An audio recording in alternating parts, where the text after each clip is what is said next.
आपण बघत आहात लोकशाही 18 न्यूज, आवाज जनतेचा।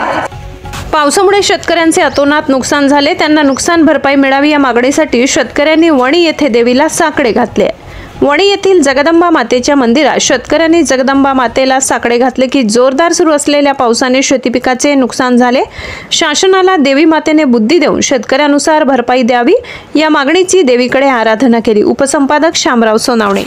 बेमोसमी पावसामुळे संपूर्ण महाराष्ट्रात पावसाने हाहाकार माजवला असताना शेतकऱ्यांकडून नुकसान भरपाई त्वरित मिळावी या मागणीसाठी देवी जगदंबा मातेला साकडे घालण्यात आले। काय सांगाल? जगदंबे मातेला एवढं साकडं घालायचं आहे का जगदंबे माते आता जवळजवळ 2 दिवस कमी राहिले, 6वा महिना पावसाला सुरू होत आहे। पावसानं इतका धुमाकाळ घातलाय का भयानक शेतीचं नुकसान केलंय, तरी सुद्धा अजून सरकारला जाग येत नाही।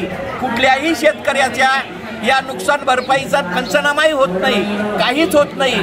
असे बिरदंडी केंद्रेचं सरकार आहे।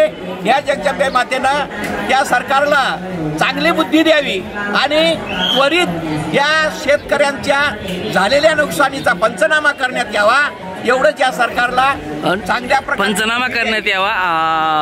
देशमुख साहेब, सरकारने पंचनामा करून नुकसान भरपाई द्यावी असं वाटतं?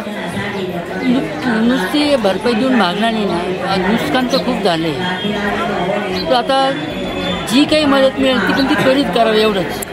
द्राक्ष बागा ह्या परिपूर्ण आता आपण पाहू शकतो की द्राक्ष बागांचंही नुकसान होत आहे। तर काडी तयार झाली नाही द्राक्ष बागांची, काय सांगा? द्राक्षाच्या बागांच्या काड्या तर तयार झाल्या नाही, पण सगळ्यात छाटल्या लेट होऊन राहिल्या। त्याच्यामध्ये माल निघत नाही, शाश्वत नाही। आज फक्त खर्च झाला, उद्याच काही सांगता येत नाही, तरी शेतकऱ्याकडे लक्ष द्यावं सरकार। शेतकऱ्याकडनं शासनाने लक्ष देऊन त्वरित काहीतरी भरपाई जाहीर करावी अशी मागणी आता शेतकऱ्यांकडनं वणी येथील जगदंबा मातेच्या मंदिरात होत आहे। दिंडोरी, नाशिक।